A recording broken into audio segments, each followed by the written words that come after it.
নমস্কার, কেমন আছেন সবাই? আজকে আমরা যাব কলকাতা থেকে গুয়াহাটি। রেডি হয়ে গেছি গুয়াহাটির উদ্দেশ্যে। আমাদের 6:30টার সময় ফ্লাইট রয়েছে, আর 2 ঘন্টা আগে বোর্ডিং। আর যেহেতু অনেকটা ডিস্টেন্স আমাদের বাড়ি থেকে এয়ারপোর্ট, তো সেই জন্য একটু তাড়াতাড়ি বেরোতে হচ্ছে। তো সন্ধ্যাবেলা ফ্লাইট থাকলেও এখন বাজে প্রায় 12:30, আর আমাদের ওই 1:30-2টোর দিক করে ট্রেন ধরতে হবে, কারণ অনেকটা দূরে যেতে যাবো। যেতে যেতেই প্রায় 1.5-2 ঘন্টার মতো লেগে যাবে। তারপরে ওখানে 2 ঘন্টা আগে বোর্ডিং পাসের টাইম থাকে। 6:30টার সময় ফ্লাইট রয়েছে। ফ্লাইট টাইমটা অতটা বেশি নয় যতটা যেতে টাইম লাগে এয়ারপোর্টে। যাই হোক, এবারের গুয়াহাটি ট্রিপটা দেখা যাক কেমন হোক। খুব কম সময়ের জন্য যাচ্ছি, মনে হয় না খুব বেশি জায়গা এক্সপ্লোর করতে পারবো বলে। তবে যে কয়েকটা জায়গায় যাবো সেটা তোমাদের সকলের সাথে শেয়ার করবো, আর রাস্তায় কেমন কী অভিজ্ঞতা হচ্ছে। ফার্স্ট টাইম আমি গুয়াহাটি যাচ্ছি, তো সেগুলো সকলের সাথে শেয়ার করবো। তোমরা উইশ করো যে আমার এই ট্রিপটা যেন ভালোভাবে কাটে এবং সব ঠিকঠাকভাবে আমি ঘুরে ফিরে আসতে পারি। চলো টাটা। পরবর্তী ভিডিও বা পরবর্তী ক্লিপে দেখবো যে এরপরে কী হচ্ছে বা কেমন কী এয়ারপোর্টে পৌঁছাচ্ছি। তো বিসমিল্লাহ। ওকে, শিগুলেরিয়া স্টেশনে ট্রেন ধরে আমরা যাবো সাঁতরাগাছি, ওখান থেকে এয়ারপোর্ট যাবো। তো এখন কটা বাজে? 1টা বাজে, 1:20 মতো বাজে। তো অনেকটা টাইম রয়েছে। হ্যাঁ, বোর হয়ে যাবো যদি এয়ারপোর্টে তাড়াতাড়ি পৌঁছে যাই।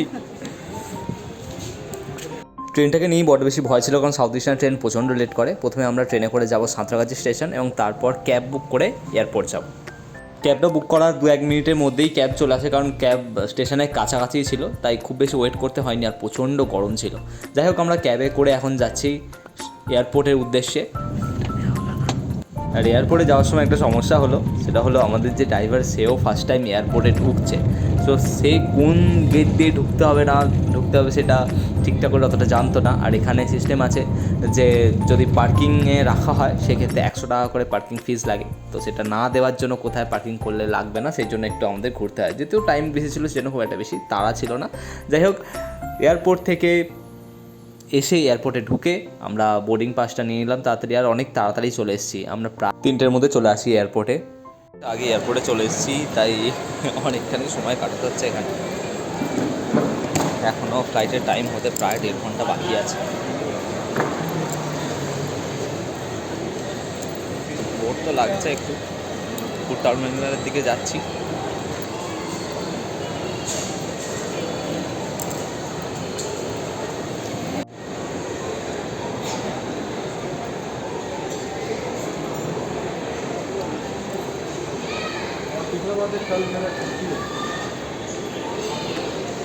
অ্যাকচুয়ালি আমার একদম মনে নেই লাউঞ্জের ব্যাপারটা, ঠিক আছে? তো সেই জন্য এত লস লাগছে।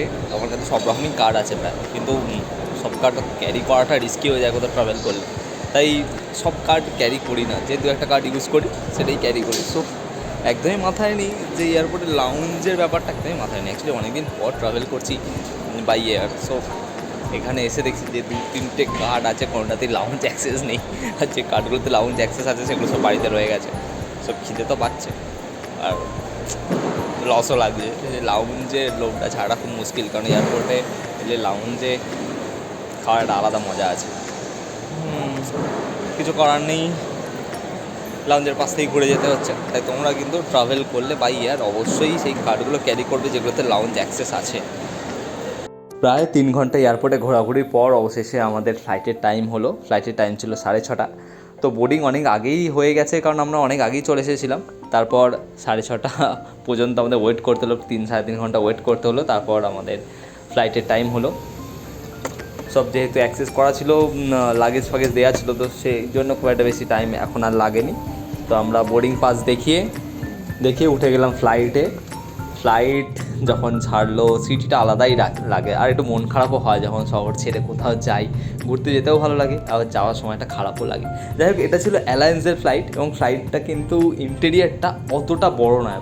বাদবাকি আপনার আদার্স যে ইন্ডিগো রয়েছে বা ভিস্তারা বা যা কিছু রয়েছে, অন্য ফ্লাইটের ইন্টেরিয়ারের যে স্পেসটা সেটা কিন্তু অ্যালায়েন্সের অনেকটাই কম তুলনামূলক তাদের অন্য ফ্লাইটের থেকে। বাদবাকি সবই ঠিক আছে, কোনো অসুবিধা নেই। আর কলকাতা থেকে গুয়াহাটির ডিস্টেন্স মাত্র 1.5 ঘন্টা মতো ফ্লাইট লাগে। যাই হোক, 1.5 ঘন্টা পর আমরা চলে এলাম গুয়াহাটি এয়ারপোর্টে। আর গুয়াহাটি এয়ারপোর্টটা সিরিয়াসলি খুব সুন্দর, মানে কলকাতার মতো অতটা ক্রাউডেড নয়। আর সুন্দর করে দেখতে পাচ্ছেন, এই জিনিসগুলো সুন্দর করে করা আছে, ডেকোরেশনটা বেশ ভালো লাগলো আমার। হালকা সুন্দর, বেশ ফ্রেশ একটা জায়গা গুয়াহাটি এয়ারপোর্টটা।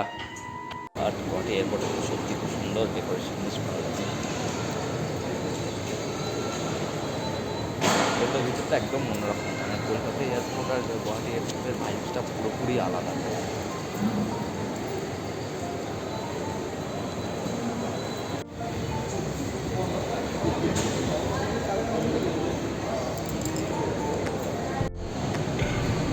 ওয়েট করছি এখন লাগেজের জন্য, একটু টাইম লেগে যাচ্ছে কারণ এখানে রানওয়ে থেকে এয়ারপোর্টের ডিস্টেন্স মোটামুটি 5-10 মিনিট লেগে গেল, বা আরও একটু বেশি মনে হয়। তাই লাগেজ আসতে একটু টাইমই লাগছে।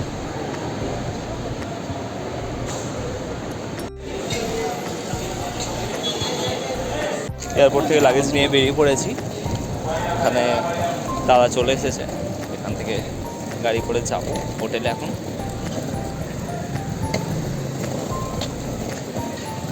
জার্নিটা খুব বেশি নয়, 1.5 ঘন্টার মতো জার্নি, বাট বোর্ডিং টাইম 2 ঘন্টা, আসতে এসে ওয়েট করতে আরও 2 ঘন্টা, মনে হয় যেন সারা দিনটা লেগে গেল, বাট জার্নি টাইমটা খুবই কম।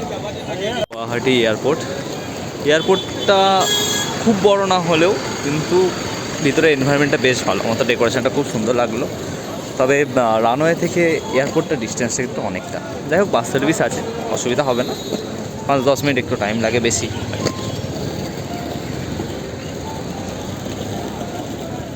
আমরা এখন আছি গুয়াহাটিতে হোটেলে। এখান থেকে আমরা কামাখ্যা দেবীর মন্দিরে যাব, বাট অনেকটাই লেট হয়ে গেছে। ভেবেছিলাম ভোর যাবো, বাট কালকে সারাদিনই এত টায়ার্ডনেস ছিল যে সকাল সকাল উঠতেই পারিনি, কখন বেলা হয়ে গেছে বুঝতেই পারিনি। যাও, স্নান টান করে ফ্রেশ হয়ে গেছি। এবার এখান থেকে বেরিয়ে আমরা কামাখ্যা দেবীর মন্দিরে যাব। ওখানে গিয়ে দেখা যাক, কারণ যা মনে হচ্ছে যতটা দেরি আমাদের হয়ে গেছে তাতে মনে হয় বেশ ভিড়ই হবে। যতক্ষণ না পৌঁছেছি ততক্ষণ ব্যাপারটা আন্দাজ করতেও পারছি না, যাই অনেকটা লেট হয়ে গেছে। আচ্ছা, মনে হয় সারাদিনটা ওখানেই কাটবে। যতটা ফুটেজ কভার করা পসিবল হবে আমি আপনার সবার সাথে শেয়ার করবো।